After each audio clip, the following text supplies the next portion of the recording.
All right, Shalom. First and foremost, giving all praise, glory, and honor as due to Yahweh, Bahashem, Yahawashi, Bahashem, Rachach, Quadash, double honor to the elders and the apostles of Great Millstone who rule well. Peace and blessings to 144,000 and the hopeful elect, Shalom Barakatham. And I'm going to speak a few words. I'm going to play a clip about the coming worker strike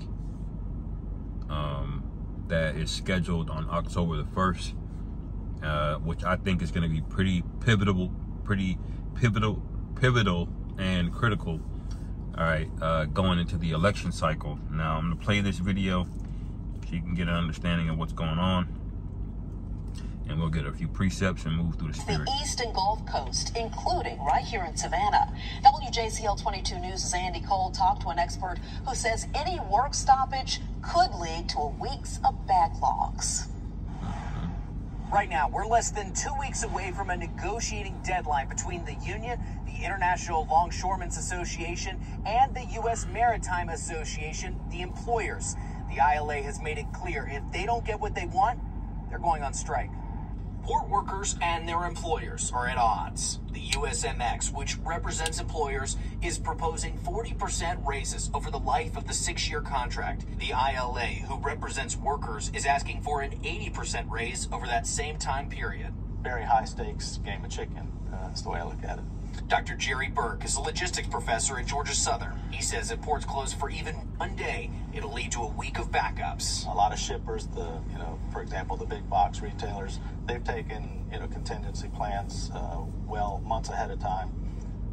They've front-loaded cargo in, and so it's likely that we have a lot of full warehouses around the East Coast and the Gulf Coast right now.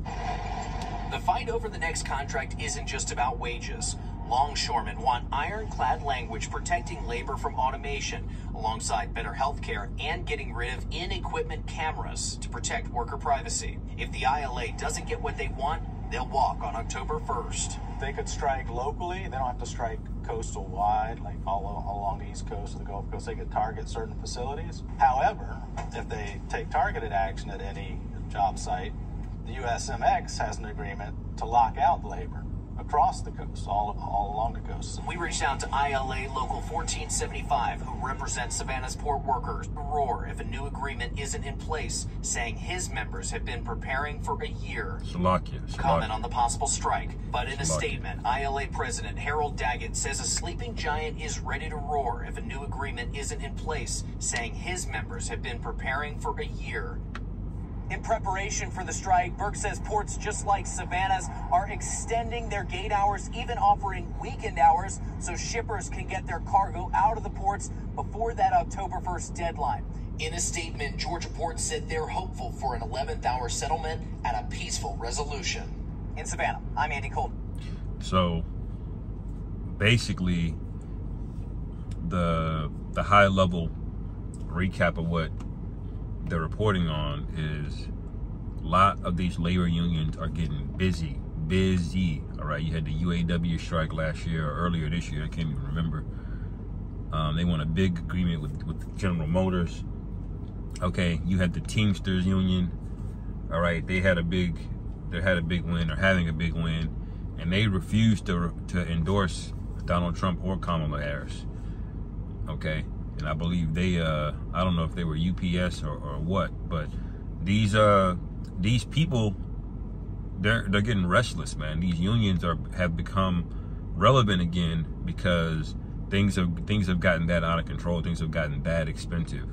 Okay, and now we have this spilling over to the port. Now, the reason that's important is for two reasons. Is because the ports will grind everything to a halt here. Life as you know it as a so-called American, you will feel it immediately. And what they were saying was, if that strike that starts on October the 1st, if that lasts for just a week, that all supplies, not all, but like those ports alone are about 50% of everything. All right. So 50% of everything is going to be pushed back all the way up to November, just from 1 week. Now, if it lasts for 2 weeks, they're saying everything is pushed back to January. So you can see how quickly things can devolve and escalate with the American supply chain. One thing we've been preaching about for a while is that the famine is not going to be that hard, man. Okay, it's not that hard at all. America doesn't make anything. They don't know. They don't even know where the food is coming from. All right, you got a list of ingredients on basic foods and beverages that you can't even pronounce. All right, because nothing comes out of the ground. You need permission to grow things out of the ground in your own yard, man.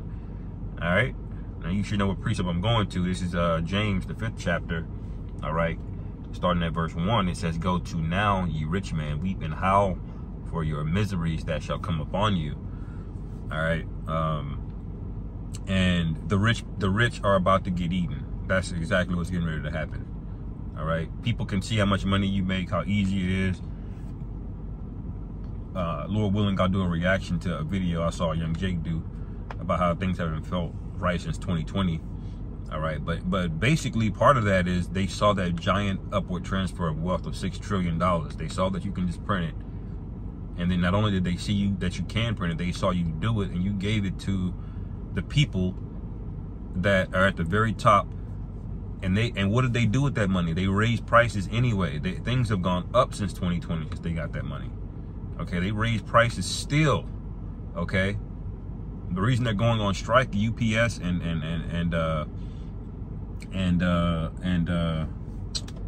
I was just thinking about it, General Motors and all of that, because these companies will get record profits and then they'll buy back their own stock and further inflate the stock price, which the corporate executives hold a bunch of. So they're basically giving themselves a bonus with the profits. Okay, instead of increasing the wages, all right, you know, they'll keep the wages the same while they introduce robots and automation. All right, that's what's going on. All right, but verse 2, it says, "Your riches are corrupted and your garments are moth-eaten." And the riches is really the U.S. dollar. Okay, because it's not really riches. All right, it's really a talisman of witchcraft. All right, where you just holding on to it puts you in debt. I mean, if somebody gives you $1, all right, for anything, all right, you automatically owe more than what they just gave you. You automatically owe more than what they just gave you. So if you give them, if wood is the cost of $1, all right, and you give somebody a piece of wood and they give you $1, well, guess what? There's a tax on that $1. Okay, they got the whole piece of wood that's worth $1, but you holding $1, you owe more money on it because it's all tied to debt. Okay, the purchasing power is beyond the control of the people that use it. All right, it's not a natural economy. Natural economies, they expand and they contract. But what happens in America? Economies go up, and then you wonder why they crash, because economies are supposed to contract like lungs. They're supposed to expand and contract. They're supposed to have ups and downs. But America just have this buy culture. Oh, you ain't got it? No money down, no problem. How many times you hear that? That's the culture here in America. Put it on a credit card, finance it. You know, instead of letting the economies contract naturally. And so now you got all of this inflation going around, man. And they did this on purpose. If I can understand this, I know Esau understands it. All right. And this is very odd and strange timing. Why? Because it's October and what's getting ready to happen the following month. You know, the election. All right. And it says, verse 3, "Your gold and silver is cankered, and the rust of them shall be a witness against you, and shall eat your flesh as it were fire. Ye have heaped treasure together for the last days." And we're definitely in the last days. They've heaped all of the treasure together. All right. Nobody really holds gold anymore. Almost nobody holds gold. Only rich people hold gold. Gold is like a rich man's commodity now. Or back in the ancient world, every man, you know, even though it wasn't much, they still had actual gold. You know, most people that own gold, they own it in the form of jewelry. Okay, there's some 10 karat, you know, or plated gold. All right, that's what they own. People don't actually own it as a currency anymore, man. And why is that? Because Esau has heaped it all together. He stole it. He went into Haiti and took it. He suckered everybody into Fort Knox and putting all their gold there. And then, hey, we're gonna give you some U.S. dollars. And then he said, and actually, it ain't worth We're not going to back this buckle anymore. It's worth whatever we say it's worth. All right? And people went along with it, and they went along with it, and they went along with it because he allowed you to get comfortable, all right? But now those comforts they're not sedating you like they're supposed to, man. That's what comforts are meant to do. That's what bread and circus was meant to do, is to sedate the population so they don't get out of control, so they become more docile, all right? Because a hungry and dangerous population, a hungry population is dangerous, I should say. All right, especially to the elites. When people are hungry, you can't rationalize with them, man. There is no wait. There is no, like, the time for the waiting was before you allowed them to get to the point where they're starving. Okay, and it's only gonna take a week. It's only gonna take a week of everything shutting down, and you watch the demeanor of everybody and how they change. All right. If you don't have the Lord, and it's gonna get way where if you don't have the Lord, all right, then you're screwed. Okay, absolutely. All right. It says, verse 4: "Behold, the hire of the laborers who have reaped down your fields, which is of you kept back by fraud, crieth." Okay, these are the laborers. They're crying out now. Okay. So before this strike, myself, I'll probably stock up on a few things, just in case, but with the understanding of knowing that only the Most High can deliver us out of this situation. We haven't seen anything, all right? It's going to get way, way, way worse, okay? Because these people are rebellious. That's why, all right? It says, "And the cries of them which have reaped are entered into the ears of the Lord Sabaoth. Ye have lived in pleasure on the earth, and been wanton. Ye have nourished your hearts as in a day of slaughter." All right, that's these so-called Americans here, man. All right, you're morbidly obese. You're glorifying it, man. When a person is morbidly obese, you say, well, don't stop eating. Here's an electric scooter. All right, to encourage you to not have to walk, because that should be a deterrent right there, not being able to walk around. but no, this place will let you get fat and fat beyond. There's no balance here, man, at all. Okay, you had a nigga come on television, a couple months ago, talking about people should eat. If the people are having trouble affording food, then they should eat cereal for breakfast. No, cereal already is poison. All that damn sugar, unnatural processed sugar too, man. All right. Come to find out, this nigga works for the cereal companies, man. You see how much mockery they have for you, how much contempt they have for you, like whatever. They just don't care. They don't care about your health.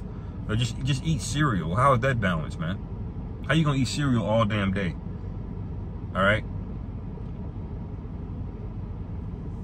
So these are signs that the Lord is getting ready to visit this place, man. They're getting ready to visit this place. All right. And every guy that's been bullshitting, all right, or making excuses, all right, don't think that you're going to be able to just slide in and be in good case. So you can come right before, see, the Lord knows you, man. All right. The Lord is dealing with men that's going to seek him early. Okay.